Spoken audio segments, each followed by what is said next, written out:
Hi, I'm David McNeese with the Honor Wellness Center. I'm on the board of directors at the Honor Wellness Center. I'm also a retired East Windsor police sergeant who is currently working for another police department in Connecticut as a sergeant. I'm on the peer team. I am also a member of the 10 Men group at the Rhode Island Coalition Against Domestic Violence, where we gather as a group of men to identify the societal norms that allow domestic violence to occur. We're also trying to determine how we can become better role models for youth and young men in our community and in order to prevent domestic violence. I'm here today to talk to you about couple unity. First responder wellness to me means doing whatever it takes to keep your mind, body, and spirit strong, positive, and recharged throughout the long career that you may experience as a first responder or veteran.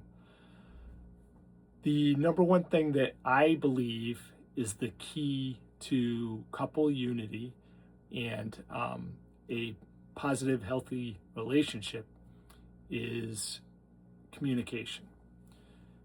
Communication is a very broad topic, so I'm only going to touch the surface here. But the number one thing that is important to any relationship is the sharing of one's emotions, one's thoughts, and what's going on in your life. In order for a couple to remain one another's partners, one another's go-to person, you got to be able to communicate. And in order to do that, you have to open up. And I know how hard that is to do as a first responder or a veteran because it is conditioned into us that we are supposed to bottle things up. We're not supposed to talk about our bad days. We're not supposed to tell our loved ones how we feel or what it is that we experienced. We're certainly not supposed to share our feelings. That is not, it's looked upon as being weak. That is the stigma out there. And unfortunately, we have to break that down. We have to be willing to challenge that idea. This is a definite portion of what will get you through such a long, grueling career, and that is to be able to share your thoughts, your emotions, your feelings, a portion of what you saw in your day that your family or your significant other will be able to see is going to affect you or is affecting you at home. And yes, I know that's not easy. I know that there may be portions of whatever that bad day is, whether it be a untimely death, the worst chaotic scene that you've ever seen, whatever it is that you experience that that you know that you're holding in has to be shared. It has to come out somewhere. And your significant others, your family members, your partner is going to be that first person that is right there.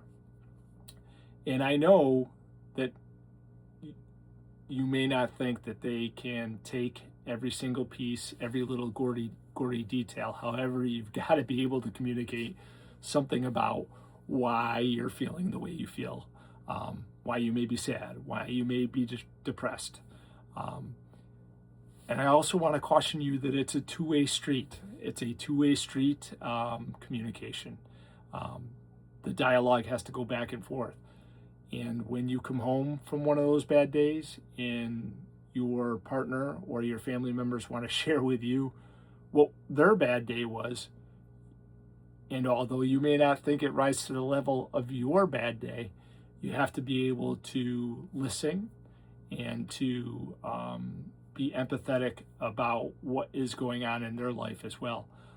That communication is a two-way street, and it involves, for you, it's going to have to involve active listening. And active listening is not just listening to respond in a conversation. It's listening to understand that person's feelings, understand that person's emotions. It's a skill, and it's a skill you have to work on. It's a skill you need to practice every single day. You do it at work, but then there's times when you come home and you just want to shut everything off. You don't want to talk about your emotions, but also in the same turn, you don't want to listen to other people because you've done that. You've done it all day long. Number one, top takeaway from today, you got to be able to communicate, and it is a two-way street. So for me, communication broke down at the end of my career, and I'm speaking from experience. I am not an expert on this subject, but I have been through the roller coaster. I've been through the ups, I've been through the downs, and I've run into some pitfalls. And I want to help all the first responders and veterans out there avoid the pitfalls. One of the ways to prevent yourself from hitting a pitfall is to communicate. And in order for a couple to stay together, that communication is essential. There may be times that you only share a portion. You don't share the gruesome details. And I want you to know that there's always somebody out there that's willing to listen. We have those people at the Honor Wellness Center. We have programs, we have counselors, we have group sessions, we have wellness, physical wellness, as well as mental wellness things that are promoted. So please feel free to reach out to the Honor Wellness Center. You can find them online. And you can also find the Rhode Island Coalition Against Domestic Violence online. So if you need resources, they are there. I am also always willing to lend a helping hand to any first responder that is willing to reach out to me. You can find me online as well. And I want you to have the best day.